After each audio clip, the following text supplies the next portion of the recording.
Merci.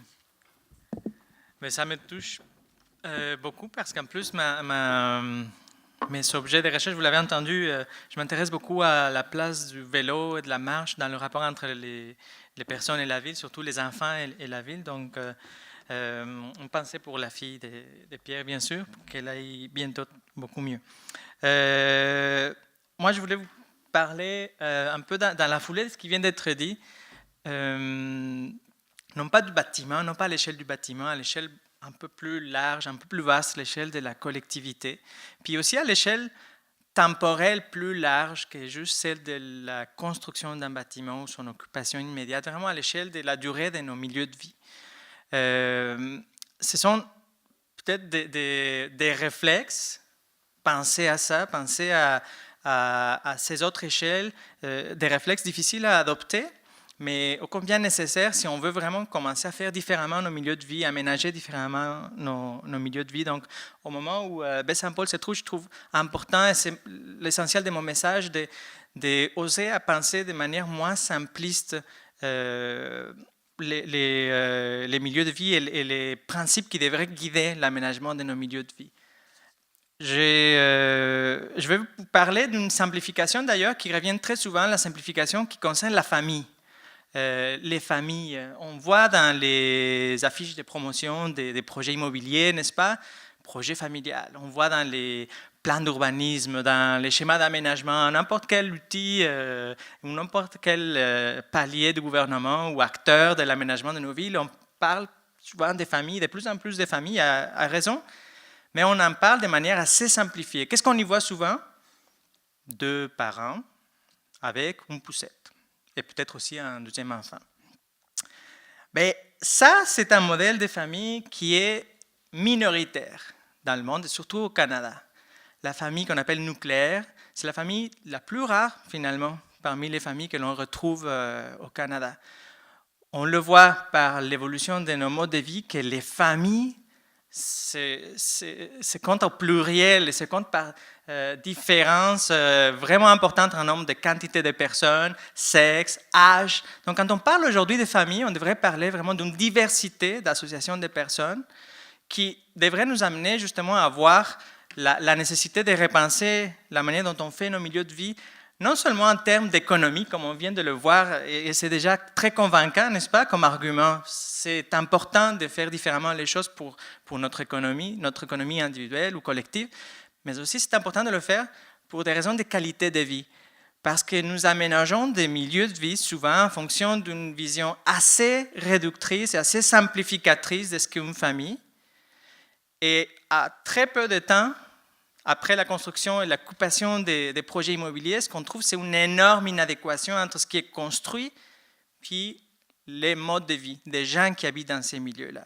Donc, non seulement il y a une diversité des familles, mais en plus, prenez-en une, la famille nucléaire, c'est une famille qui a de multiples visages, qui change énormément, de manière radicale et rapidement. Vous avez sûrement, peut-être vous avez des enfants, moi je l'ai vécu, je le vis encore, j'ai une fille de 7 ans et un enfant de 3 ans, et je peux vous dire que mes habitudes de vie, mon mode de vie, comme ceux d'autres parents ou de personnes qui habitent près d'enfants le savent, ont changé radicalement dans les dernières années. Changer radicalement veut dire fréquenter différents lieux à différents moments, avoir d'autres préoccupations en termes de type de logement recherché, en termes de type d'activités à réaliser dans les quartiers, dans notre ville, type de ressources recherchées, type de nuisances aussi évitées. Donc, une famille, même quand on le voit à l'échelle d'une seule forme de famille, la famille nucléaire, c'est quelque chose de très dynamique qui change complètement, puis ça, on le voit mal dans la manière, par exemple, dont on aménage pour une famille, de manière très simplificatrice. Et on se rend compte assez vite, par exemple, dans ces quartiers qui tout à coup se peuplent d'enfants et pour lesquels, au bout de 10 ans, on n'a plus de ressources pour les maintenir stimulés. On a du coup une population de jeunes adolescents qui se sentent captifs dans un milieu qui ne leur permet pas d'atteindre des destinations quotidiennes par eux-mêmes. Donc, les parents deviennent des chauffeurs, n'est-ce pas? Et les enfants deviennent les principaux utilisateurs de ces chauffeuring, comme on appelle en anglais, de ces navetages parentaux en voiture. Donc, les modes de vie changent énormément. Et la vie des enfants aussi change radicalement. J'ai fait un petit schéma juste pour le résumer. Imaginez uniquement dans les premières 15 ans de vie. Avant la 16e année, on passe d'une première garderie, là où on a eu la place finalement, parce qu'on fait la file pour un CPE, puis ensuite on a enfin la place dans le CPE, on change au CPE, puis ensuite on va au primaire, puis par la suite au secondaire. J'ai déjà 4 destinations qui vont se retrouver dans des lieux très différents de notre ville, de notre municipalité.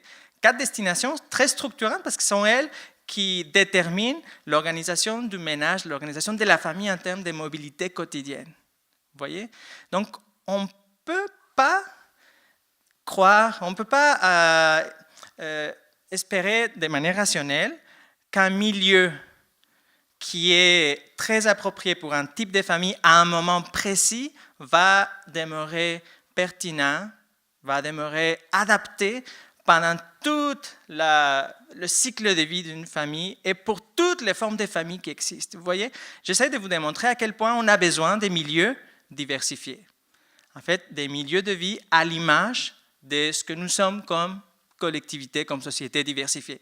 Vous entendez mon accent, vous voyez mon allure, mais je fais partie de cette diversité. Puis cette diversité, c'est aussi notre force. Et nos milieux de vie diversifiés sont justement ceux qui vont mieux s'adapter non seulement à la diversité des familles que nous sommes aujourd'hui, mais aussi à la diversité des familles que nous allons être dans les prochaines années.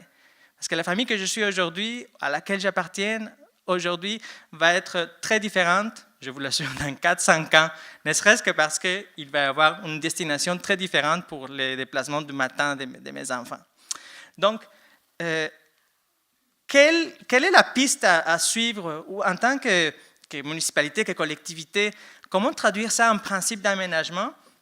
Je ne peux pas trouver une recette plus simple que celle que je vous donne là. C'est d'une part la concentration et d'autre part l'accessibilité. Concentrer des ressources, puis rendre accessibles ces ressources pour les personnes qui ne sont pas installées à proximité de cette concentration-là. Je l'exprime par ces 2 schémas. Vous voyez à votre gauche, donc un territoire un peu déstructuré, avec beaucoup de ressources, oui, mais pas nécessairement organisé pour permettre à la plupart du monde d'y avoir accès. Je le représente de manière très schématique sur la base de ces diagrammes de vivre en ville dont on nous a parlé tout à l'heure. Dans les chaînes de droite, dans le modèle de droite, ce que vous voyez, c'est un territoire avec plusieurs concentrations, une polarisation, une multipolarisation, beaucoup de concentrations d'activités des ressources urbaines. Mais ce n'est pas seulement les concentrations qui sont importantes dans ces diagrammes-là, c'est aussi les liens entre les concentrations. Parce que j'entends tout de suite déjà, je vous vois venir, oui, mais nous ne sommes pas à Montréal, nous ne sommes pas à la ville de Québec, Baie-Saint-Paul, municipalité, 7000 habitants. C'est vrai qu'on a un défi particulier dans les milieux en dehors des grands centres urbains, mais c'est un défi partagé en fait par toutes les municipalités à l'échelle de la province et je dirais à l'échelle de la planète. Le défi de composer avec des tissus qui existent déjà et qui sont très peu denses. Donc, c'est vrai qu'on ne peut pas faire abstraction de tous ces quartiers moins denses, plus éloignés des bourgs, des cœurs de village, des noyaux villageois. On ne peut pas faire abstraction de ça. On ne peut pas penser qu'on va les oublier. Puis tout à coup, comme nous proposait l'adolescente tout à l'heure dans la vidéo, déménager un condo au centre de la ville. Non, mais on peut penser déjà à une stratégie qui va nous permettre d'orienter tout changement dans notre territoire vers ces 2 principes, vers un principe de concentration, donc éviter l'éparpillement pour la suite des choses, puis aussi d'accessibilité, permettre aux personnes qui résident déjà dans les milieux éloignés des grands centres d'avoir accès à ces ressources-là. Bien sûr, les transports en commun deviennent un outil très important, mais très difficilement opérationnalisable dans un contexte de faible densité, parce que le transport en commun fonctionne avec une logique de concentration de déplacement, concentration dans l'état et dans l'espace. Donc, avoir une navette qui va d'une partie de la municipalité vers le noyau de village, ben, veut dire avoir une navette tous les 3 heures, tous les 4 heures. Donc, évidemment, pas du tout attractif, surtout pour les adolescents. Donc, de quelle manière peut-on susciter cette accessibilité, permettre cette accessibilité? Là, un troisième principe dont je vais vous parler, et je vais sauter cette diapo, parce que comme ça, j'aurai plus de temps à vous parler de ces principes-là, c'est celui de repenser nos outils de mobilité. Repenser nos outils de mobilité veut dire, oui, conserver peut-être des outils de notre boîte actuelle, comme la voiture, mais ajouter tous les autres outils qui vont nous permettre d'être moins dépendants, justement, de l'outil unique avec lequel on joue aujourd'hui, qui est celui de la voiture. Donc, j'étais content de voir tout à l'heure dans le kiosque ces dépliants que j'ai volés, en profitant que les gens n'étaient pas là dans le kiosque, sur le transport rural au Charlevoix. Le truc. Donc, une stratégie pour que les municipalités de la MRC se mettent ensemble, partagent des coûts, offrent un service intéressant pour les gens de la MRC. C'est chouette. Bémol que j'y vois, il faut prévoir une journée d'avance le déplacement. Donc, c'est un pas dans la bonne direction, ce n'est pas suffisant. Moi, je suis super content de l'initiative de l'avoir, mais il faut continuer dans cette direction-là, je trouve, pour pouvoir assurer vraiment un accès à ces ressources urbaines, un accès de plus en plus facile et de plus en plus compétitif par rapport à l'outil actuel qui est la voiture. Donc, je voulais vous parler de quelque chose qui ressemble un petit peu à ça, dans le même esprit, qui est l'expérience de Saint-Julie qui s'appelle le Taxi 1217. En avez-vous entendu parler déjà? Non? Taxi 1217, c'est simple. Vous avez entre 12 et 17 ans, vous vous inscrivez à la ville, et donc vous avez une course à faire, un déplacement à faire à l'intérieur de la municipalité à Saint-Julie, vous appelez, les taxis arrivent, le taxi va vous charger 2,50 ou 3, je ne me souviens plus des tarifs, pour le déplacement dans la municipalité, ou 5 $ si c'est à l'extérieur de la municipalité, et ce tarif est partageable par le nombre de personnes qui rentrent dans le taxi. Mais c'est à l'appel, à la demande, avec un service immédiat. Qu'est-ce qu'il permet? Ben, il permet de penser autrement nos outils actuels. Ce n'est pas un taxi proprement dit, ce n'est pas du transport en commun non plus. C'est quoi? On s'en fout, mais ça marche. C'est un hybride, c'est une stratégie qui nous permet justement d'offrir cette accessibilité aux lieux où les ressources sont concentrées et devraient l'être de plus en plus.